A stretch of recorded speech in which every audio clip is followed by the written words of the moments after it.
آج ہم بات کر رہے ہیں آئی ایم ایف کے حوالے سے کہ آئی ایم ایف جو ہے پاکستان کتنے بار آئی ایم ایف کے پاس گیا، اور ایسٹ انڈیا کمپنی جو کہ انگریزوں نے بنائے بر صغیر پاک و ہند میں، کیا ابھی بھی وہ موجود ہے ایشیا میں؟ تو اس کے جواب پہلے سے ہے ہاں، وہ آئی ایم ایف کی شکل میں موجود ہے۔ لیکن پاکستان آئی ایم ایف کے پاس کتنے بار گیا؟ جب 2018 میں پاکستان تحریک انصاف کی حکومت بنے تو اسد عمر نے کہا کہ یہ ہمارے 19ویں بار ہے اور یہ ہمارے آخر بار ہوگا آئی ایم ایف کے پاس جانا، اور اس کے بعد ہم نہیں جائیں گے آئی ایم ایف کے پاس۔ لیکن جب تحریک انصاف کی حکومت ختم ہوئی اور مفتاح اسماعیل وزیر خزانہ بن گیا تو انہوں نے خود بھی کہا کہ یہ ہمارا آخر بار ہوگا اور اس کے بعد ہم نہیں جائیں گے آئی ایم ایف کے پاس۔ لیکن آئی ایم ایف لون کس طرح دے رہا ہے؟ لون اس طرح دے رہے ہیں، کیا ایک ملک میں مہنگائی آ جانا یا ملک میں ٹیکس لگانا، تو یہ ہم تو دیکھ رہے ہیں۔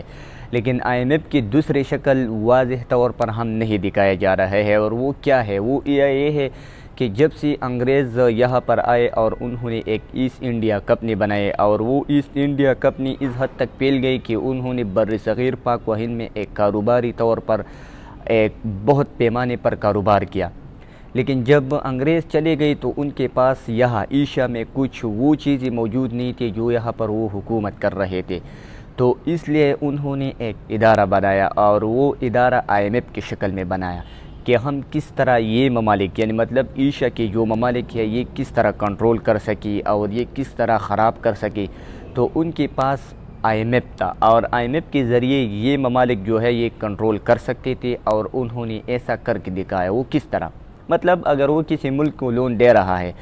تو پہلے وہ چیزیں وہ نوٹ کر رہا ہے کہ کون سی چیز خسارے میں ہے۔ جس طرح ہم بجلی لے رہے ہیں یا مطلب تیل یا اس ملک کے ٹیکس وغیرہ، تو اس پر پہلے سے وہ کہہ رہا ہے کہ آپ نے اس پر ٹیکس لگانا ہوگا، کیونکہ عوام اور وغیرہ اسی طرح اس پر بوجھ آ جائے۔ لیکن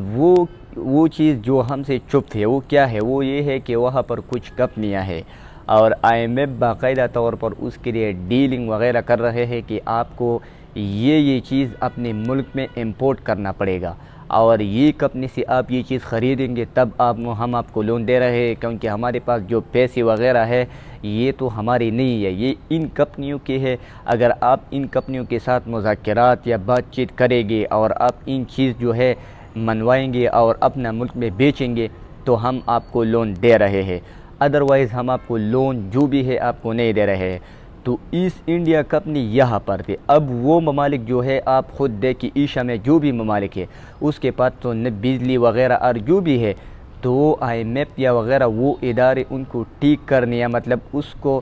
ایکسیپٹیبل نہیں ہے، کیونکہ وہ کہہ رہے ہیں کہ یہ جو لون جو بھی ہے آپ یہاں سے، کیونکہ وہ چیزیں تو ملک کے ساتھ مطلب اگر ایک کمپنی کے لیے پیٹرول درکار ہوتا ہے تو اس کے لیے وہ پیسے نہیں ہوتا ہے، تو اگر وہ پیٹرول وہ باہر کسی کمپنی وغیرہ سے منگواتے ہیں یا مطلب ڈالر کی شکل میں ہم اس کو بات کر رہے ہیں، وہ ڈالر کی اس لیے ڈیل کر رہا ہے کہ انہوں نے خود ایک قوانین پاس کیا کہ دنیا کے اگر کاروبار دنیا کرے گے تو وہ ڈالر میں ہوگا۔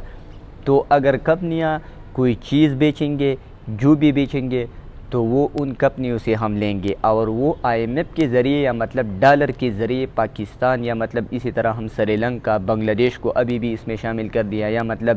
جو بھی وہ ممالک، تو ایسٹ انڈیا کمپنی جو ہے وہ ابھی بھی موجود ہے، اور وہ آئی ایم ایف کی شکل میں موجود ہے۔ وہ اس طرح نہیں ہے کہ آئی ایم ایف ہمارے مسائل حل کر دے گا اور ہمیں لون دے رہے ہیں کہ آپ صرف اپنے ملک میں ٹیکس لگائے اور بعد میں جو ہے آپ اس سے باہر نکل جائے۔ تو جب وہ چیز آپ منگوا رہے ہیں تو وہ ڈالر کی شکل میں بھی ہوگا، وہ سامان کی شکل میں بھی ہوگا، اور اسی طریقے سے آپ کو وہ لون وہ چیزیں دے رہا ہے، ادروائز آپ کو نہ وہ چیزیں دے رہے، کیونکہ یہ اس کا ایک طریقہ کار ہے، اور طریقہ کار اس لیے ہے کہ جب بھی آپ کے پاس مطلب ابھی ایک انٹینشن، ایک نیا خط انہوں نے بھیجا تو وہ کیا تھا؟ وہ اس لحاظ سے تھا کہ کیا آپ کو یہ چیزیں منظور ہے ہماری؟ اگر اپنے ملک کے علاوہ یہ کمپنیوں کے ساتھ آپ کو ڈیلنگ، مطلب وہ G7 ممالک میں وہ کمپنیاں موجود ہے، اگر آپ کو یہ چیزیں منظور ہوگا تو پھر ہم آپ کو لون جو بھی ہے وہ دیں گے۔ تو اس سے وہ کیا کرے گا؟ اس سے یہ کرے گا کہ آپ پر سود بڑھائے گا، کیونکہ آپ نے خود یہاں پر ٹیکس بھی اکٹھا کر دیا اور وہاں پر دوبارہ آپ نے قرضہ بھی لیا، اور یہ ہم کس لیے قرضہ وغیرہ جو بھی لے رہے ہیں؟ ہم اپنے ملک کے دفاع یا مطلب ہم اپنے ملک چلانے کے لیے۔ تو ایسٹ انڈیا کمپنی جو ہے وہ ہم ابھی بھی آئی ایم ایف کی شکل یعنی